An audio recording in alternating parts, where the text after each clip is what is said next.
The steel door clanged shut, the sound echoing the finality of my fate. 10 years. 10 years for a crime I didn't commit, a crime orchestrated by the very people who were supposed to love me, my family. My mother, with her perfectly manicured hands, signing the false testimony.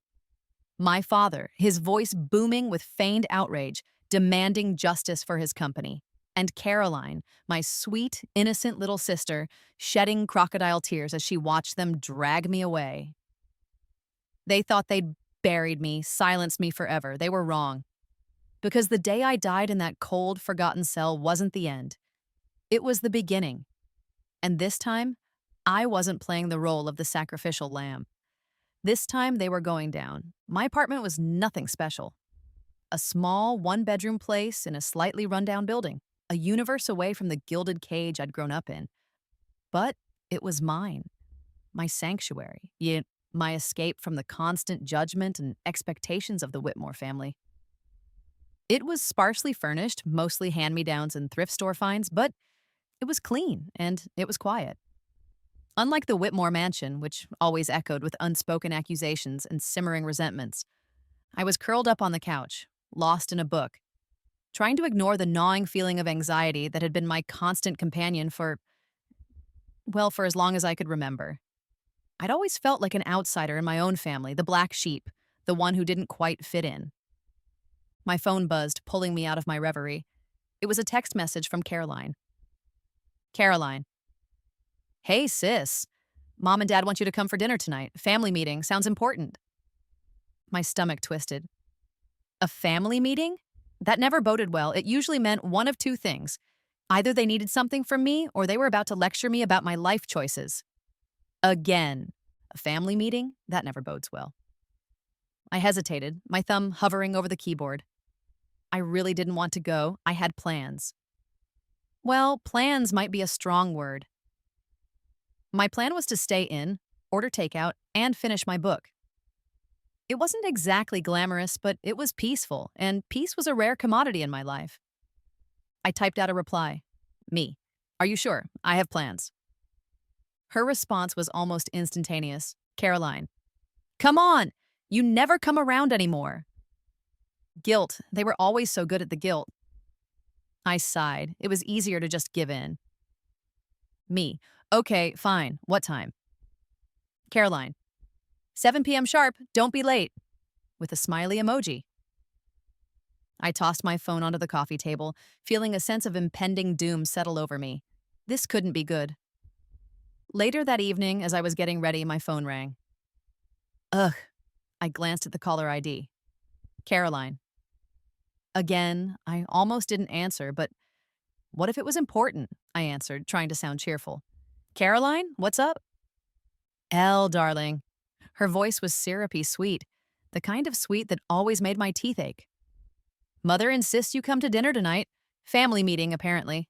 Something about the business. I sighed, running a hand through my hair. Caroline, you know I try to avoid those. It's always some drama. I tried to keep my tone light, but the weariness was definitely there. I was tired of the drama. Tired of the constant pressure, the unspoken expectations, the feeling that I was always falling short. Oh, come on, Elle, she said, her voice laced with a playful yet insistent tone. It'll be fun, and Mother really wants to see you.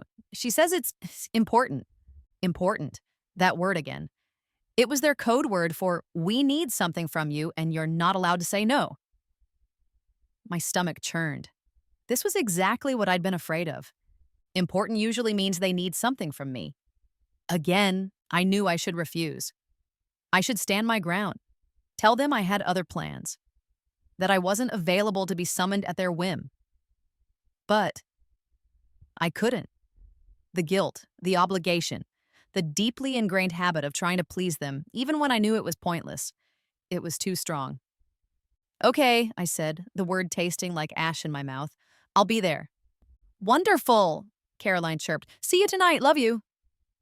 The line went dead. I stared at my phone, feeling a sense of dread creep over me. I had a bad feeling about this, a very bad feeling.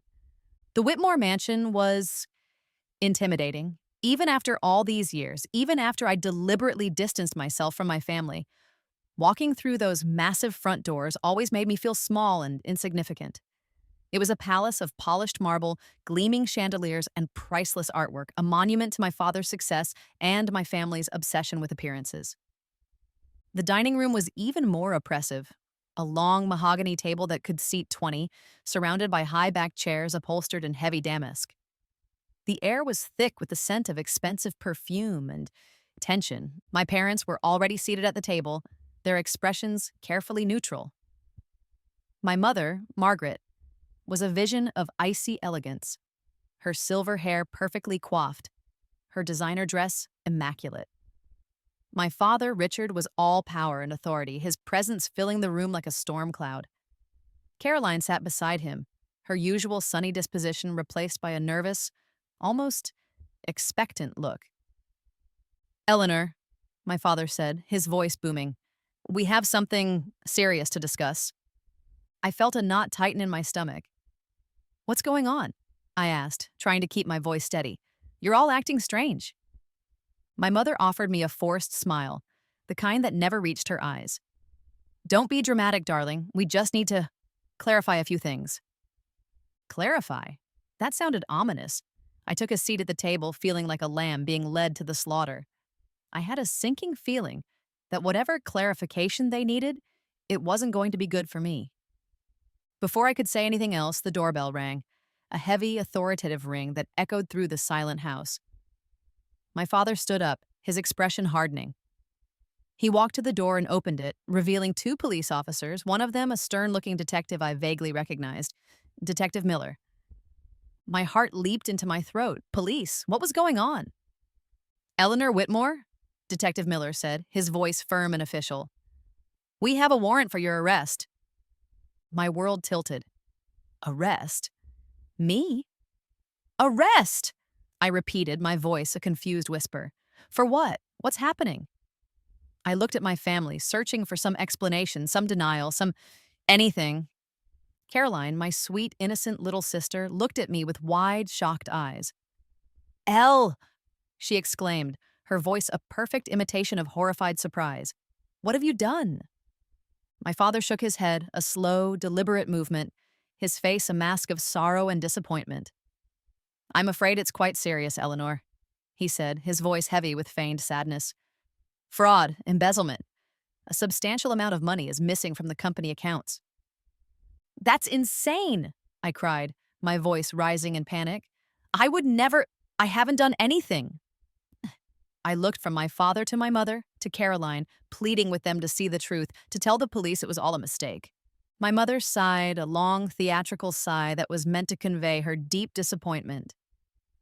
"Eleanor, we've always known you were reckless with money," she said, her voice dripping with false sympathy. "But this is a setup. They're framing me." The realization hit me like a physical blow. It was so blatant, so calculated, so cruel. My own family. They were setting me up. I tried to protest, to defend myself, but the words died in my throat. It was pointless. They had planned this, orchestrated it perfectly. And I, like a fool, had walked right into their trap. The courtroom was sterile, cold, and impersonal. The high ceilings, the polished wood, the hushed whispers.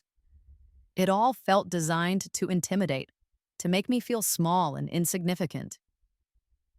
And it was working. I sat in the defendant's box, feeling like a specimen under a microscope, exposed and vulnerable. The trial was a blur of legal jargon, fabricated evidence, and lies. Lies told by the people who were supposed to love me, the people who were supposed to protect me. The prosecutor, a sharp-tongued woman with a ruthless glint in her eyes, called my mother to the stand first. "Mrs. Whitmore," the prosecutor said, her voice smooth and persuasive, "can you describe your daughter's financial habits?" My mother, dressed in a somber black suit, dabbed at her eyes with a lace handkerchief. It was a performance, of course, a carefully crafted display of maternal grief. "Elle has always been irresponsible," she said, her voice trembling with fake emotion. "She's had trouble managing money. We've tried to help her, but—" She let the sentence trail off, implying a long history of financial woes, failed attempts to rein in my supposed recklessness. Next, my father. He was even more convincing, his voice booming with righteous indignation.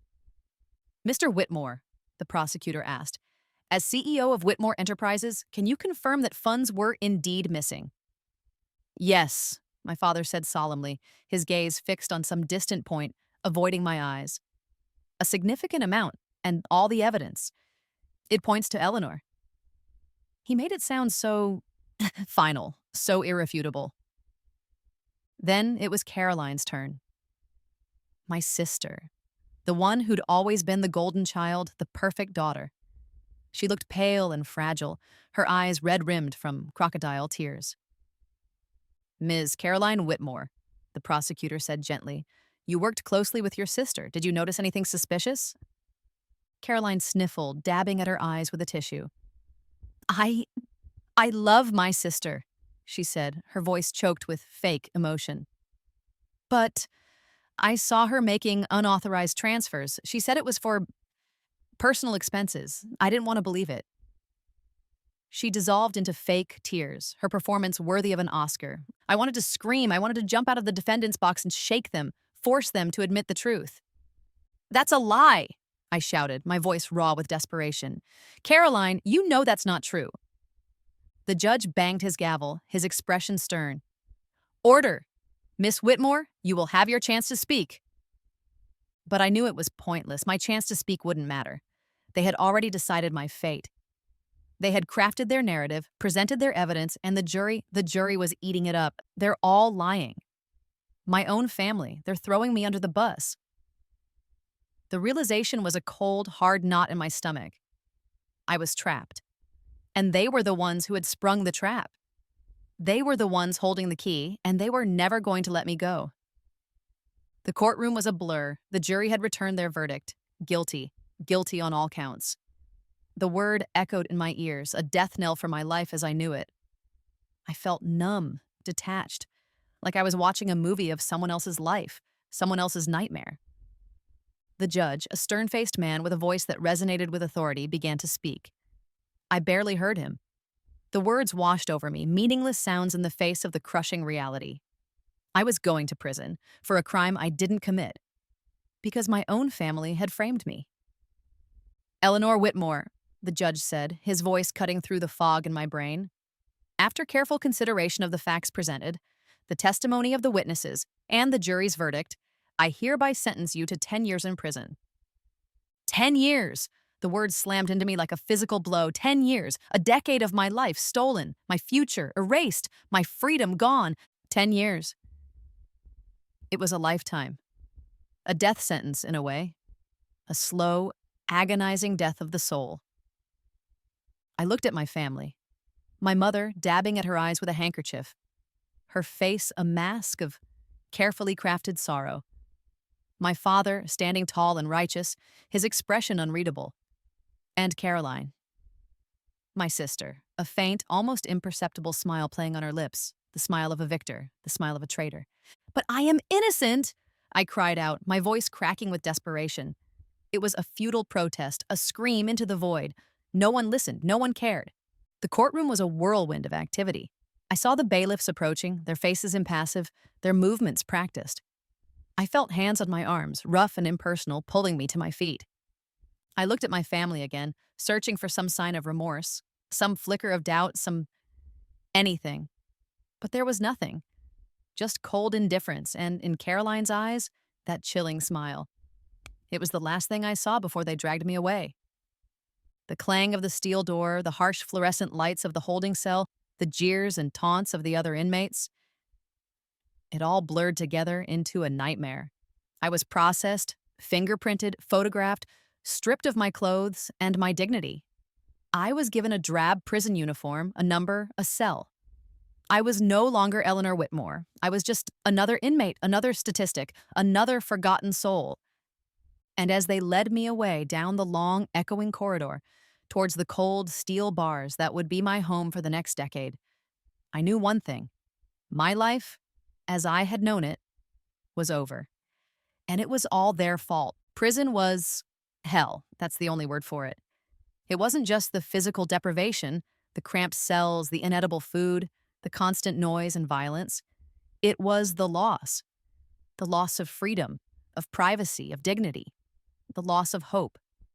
The days bled into weeks, the weeks into months, the months into years. Time became a meaningless construct, a slow, agonizing crawl towards an uncertain future. I went through the motions, following the rules, obeying the guards, trying to survive. But inside, I was empty, a shell of the person I used to be. I received no visitors, no letters, no calls. My family had erased me, completely and utterly. They'd thrown me away like a broken toy, and they'd moved on with their lives. Lives built on lies, on betrayal, on my suffering. Another year, and still no sign of them. Each passing year was another nail in the coffin of my hope. Each unanswered letter, each unanswered prayer, a confirmation of my abandonment. I clung to the memories of my past, of my life before prison.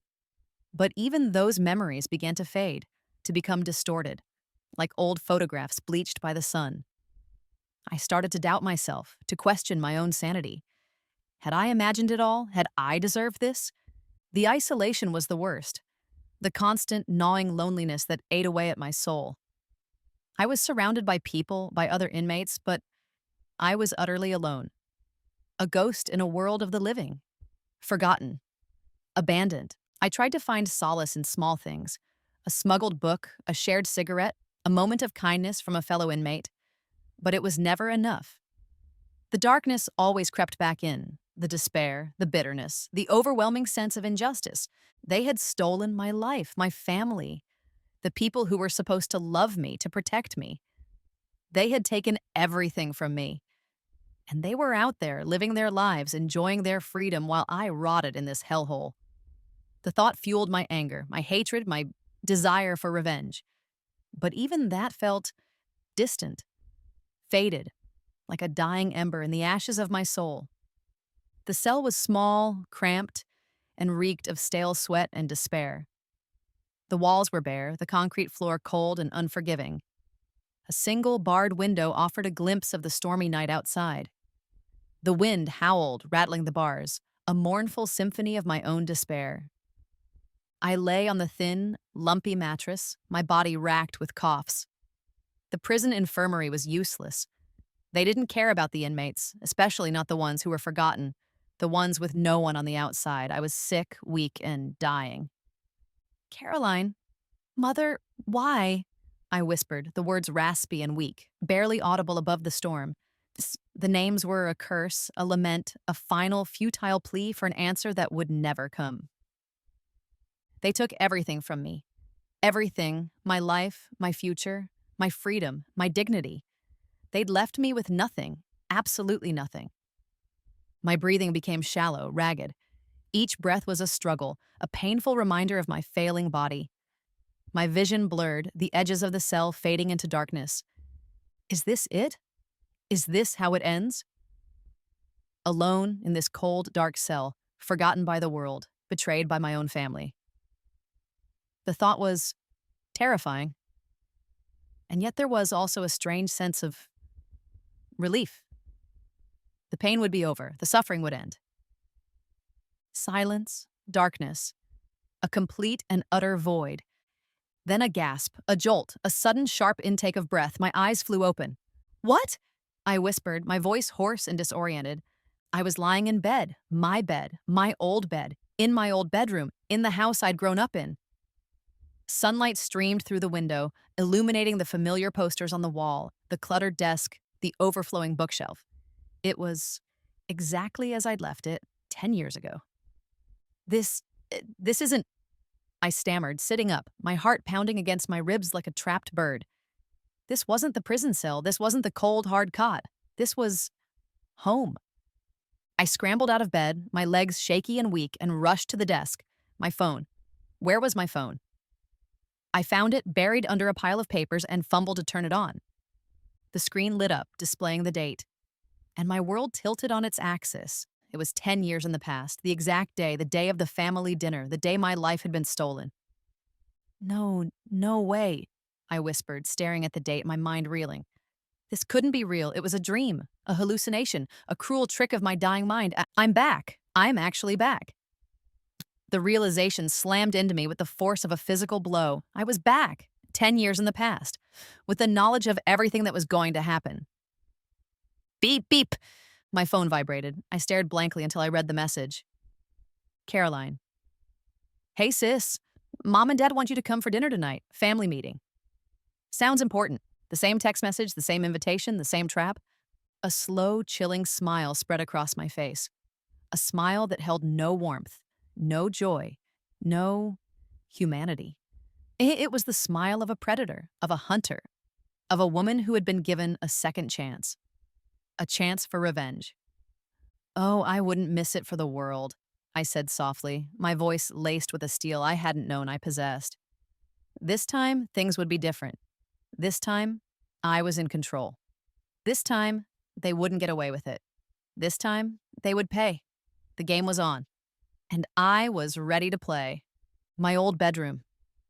It was smaller than I remembered. And younger. The walls were covered in posters of bands I'd long since stopped listening to, the shelves overflowing with books I'd outgrown. It was a time capsule of a life I no longer recognized, a life that had been brutally cut short. I sat on the edge of the bed, the same bed where I'd woken up, gasping for air just hours ago. Or was it 10 years ago? It was hard to wrap my head around it.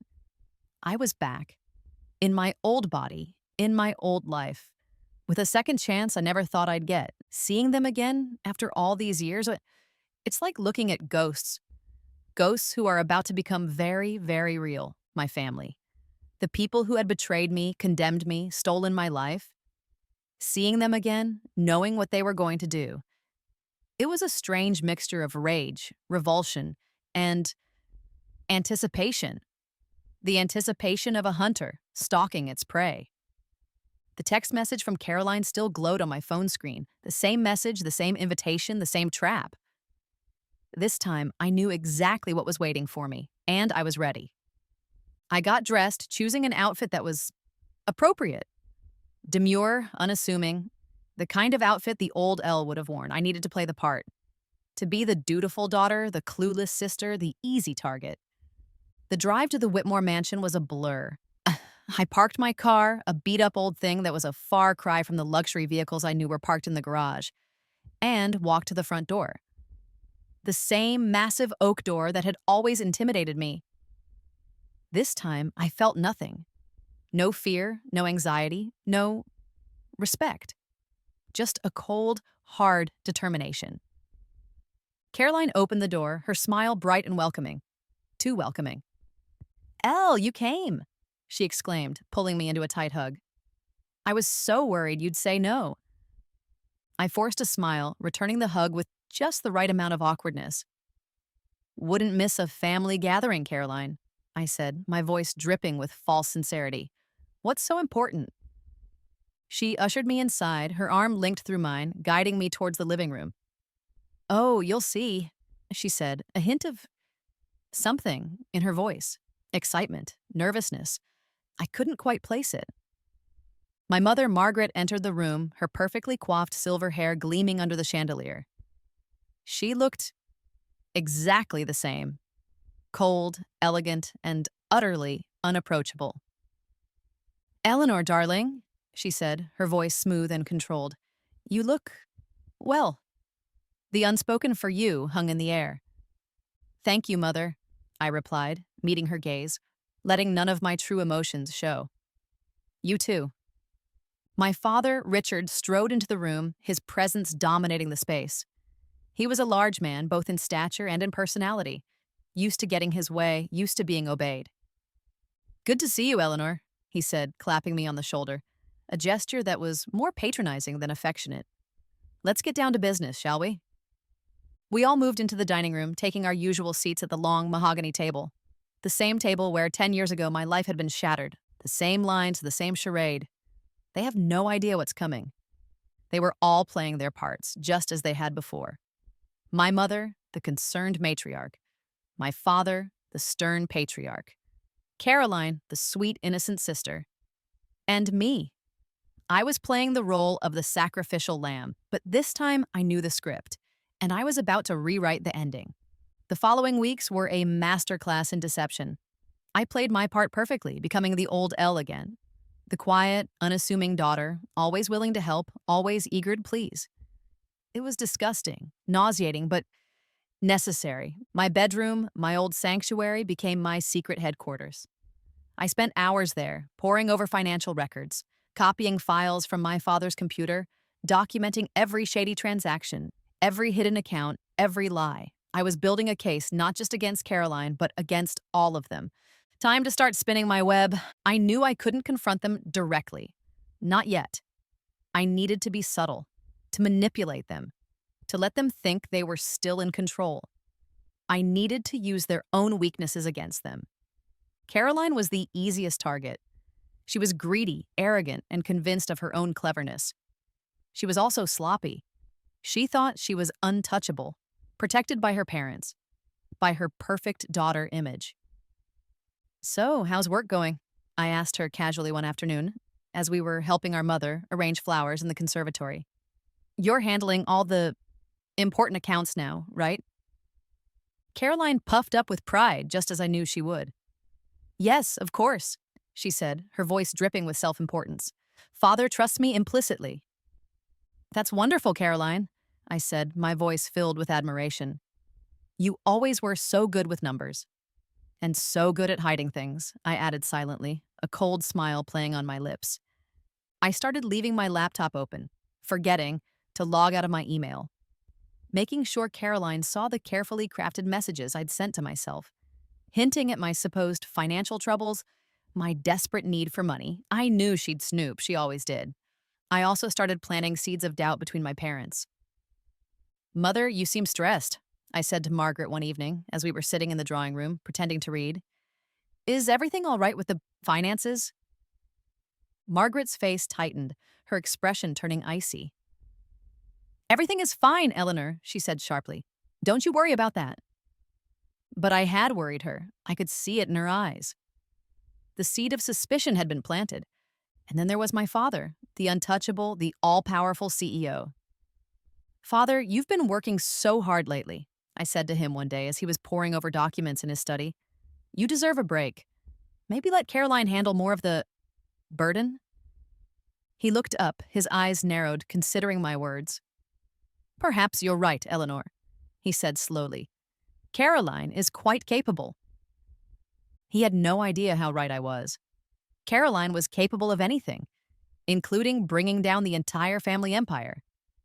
It was a delicate dance, a dangerous game. But I was playing it with a precision and a ruthlessness I hadn't known I possessed. I was the spider, spinning my web, and they, my unsuspecting family, were the flies, slowly but surely getting entangled in my trap. My plan was working, perhaps even better than I'd anticipated. Caroline, fueled by her own greed and arrogance, was becoming increasingly reckless. She was embezzling larger sums of money, covering her tracks less carefully, leaving a trail of evidence that even a blind man could follow. One afternoon, I accidentally overheard a conversation between her and one of her coworkers, a conversation that sent a shiver of satisfaction down my spine. I pretended I was headed to my room. As I passed by my father's study, I heard Caroline. "I am untouchable. They trust me more than Elle. I have this under control," she said. "The walls are closing in, Caroline. Can you feel it?" I pretended not to notice, but my ears were straining to catch every word. She was bragging about her success, about how easily she was manipulating our parents, about how she was untouchable. I used that information, that arrogance, to further my own plans. "Caroline," I said to her later that day, my voice filled with feigned concern, "I overheard some people talking at the club about some irregularities in the company accounts. Are you sure everything is okay?" She brushed me off, her smile condescending. "Don't be ridiculous, Elle," she said, rolling her eyes. "It's just gossip. You worry too much."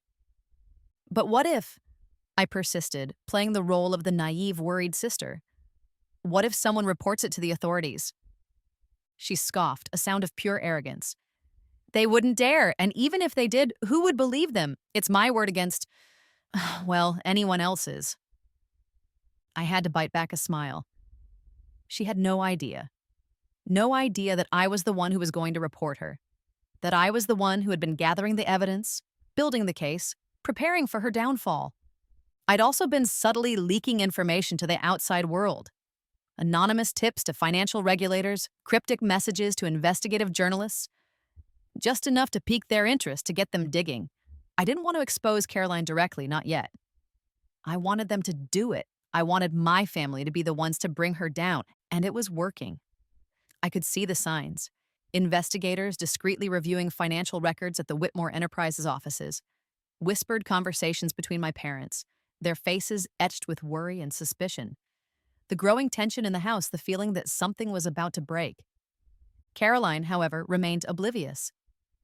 Blinded by her own ego, she continued her reckless behavior, digging her own grave deeper and deeper. She was walking into a trap I had carefully laid, and she had no idea. The noose was tightening, and soon, very soon, it would be time to spring the trap. The day of reckoning arrived with the same chilling predictability as the day I'd been arrested 10 years before. Same setting, same players, same script. Almost. This time, I was the audience, not the condemned. We were gathered in the dining room, the scene of my previous downfall. The air was thick with tension, even thicker than before. My parents were visibly on edge, their usual facade of control cracking under the strain. Caroline, however, still clung to her delusion of invincibility. "Eleanor," my father began, his voice strained, "we need to talk about the discrepancies in the accounts." My mother, ever the supportive wife, jumped in, her voice laced with nervous energy. "Richard, I'm sure there's a perfectly reasonable explanation." Caroline, sitting beside my father, exuded an air of false confidence. "Of course there is," she said, her voice smooth and dismissive. "It's probably just a clerical error. Happens all the time." I watched them, my expression carefully neutral. I'd rehearsed this moment in my mind countless times, savoring the anticipation of their downfall. It was almost anticlimactic. The doorbell rang, the sound echoing through the silent house like a death knell. My father, his face pale, went to answer it. I knew who it was, of course. Detective Miller and two other officers, the same officers who had dragged me away 10 years ago. "Caroline Whitmore," Detective Miller said, his voice firm and unwavering. "We have a warrant for your arrest." Caroline's carefully constructed facade shattered. "What?" she gasped, her eyes widening in disbelief. "This is absurd. There must be some mistake." My father, ever the pragmatist, immediately switched tactics. The loyalty he'd once feigned for me was now completely absent, replaced by a desperate attempt to save his own skin. "Mistake?" he exclaimed, turning on Caroline, his voice rising in anger. "You're the one who handled the accounts. You're the one who—" My mother, seeing her husband's shift in allegiance, quickly followed suit. "We trusted you, Caroline," she cried, her voice filled with false outrage. "How could you do this to us?" Caroline stared at them, her mouth agape, her eyes filled with a mixture of shock and betrayal. The irony was almost too delicious. "You set me up!" she screamed, her voice cracking with hysteria.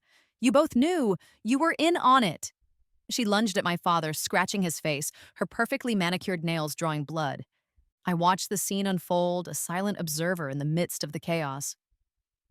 My family, tearing itself apart. The people who had once condemned me, now condemning each other. It was poetic justice, just like before. Except this time, the roles are reversed. The officers moved in, separating Caroline from my father, handcuffing her, reading her rights. She continued to struggle, to scream, to accuse, but it was futile. No one was listening. No one cared. I felt nothing. No satisfaction, no joy, no triumph, just emptiness. A hollow ache where my heart used to be. I had won. But the victory felt hollow. My new apartment was small, but it was mine. Clean, bright, and filled with things I had chosen. Things that reflected my taste, my personality. A world away from the suffocating opulence of the Whitmore mansion. I was watching the news, a small, almost ironic smile playing on my lips. The story was everywhere, the downfall of the Whitmore family, the scandal that had rocked the city. In a shocking turn of events, the news reporter said, her voice filled with dramatic gravitas, The Whitmore family, once pillars of the community, have been embroiled in a massive fraud and embezzlement scandal. Leaked recordings and documents reveal a conspiracy to frame Eleanor Whitmore, the eldest daughter, for crimes committed by her younger sister, Caroline, with the full knowledge and participation of their parents. Images flashed across the screen. Caroline, being led away in handcuffs, her face contorted with rage and despair. My mother, looking pale and shaken, her usual elegant composure shattered. My father, his head bowed, his expression defeated. It's over. They're ruined. Just like they ruined me. I had released the evidence, of course, not directly. I'd learned my lesson. I'd used anonymous channels, encrypted emails, untraceable phone calls. I'd made sure the truth came out, but that my involvement remained hidden. I didn't want the attention. I didn't want to be the wronged daughter seeking justice. I just wanted it to be over. The doorbell rang. I was a little thrown. I was not expecting anyone. I opened the door to reveal a friend, Sarah. "Are you okay, Elle? I just saw the news," she asked, concern in her eyes. I took a deep breath and replied simply, "I am now." It was the truth. They were paying for what they did, and I didn't have to hide anymore. The park overlooked the city, a sprawling panorama of skyscrapers and twinkling lights. It was a beautiful evening, the air crisp and cool, the sky a canvas of fading colors. I sat on a bench watching the sunset, feeling the gentle breeze on my face. It was a simple pleasure, something I'd taken for granted before, something I'd never been able to truly appreciate. Not until it had been taken away from me. The air feels different, lighter, cleaner, like I can finally breathe again. I closed my eyes, taking a deep, cleansing breath. The scent of the grass, the sound of the city below, the warmth of the setting sun on my skin. It was all so vivid, so real. Free, I whispered to myself, the word a quiet affirmation, a release.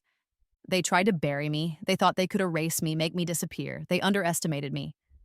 They had thought I was weak, that I was a pawn to be used and discarded. They had mistaken my kindness for weakness, my silence for compliance.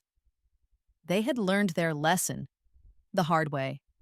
I'm not the same person I was. That Elle, she's gone. She died in that prison cell, but I survived.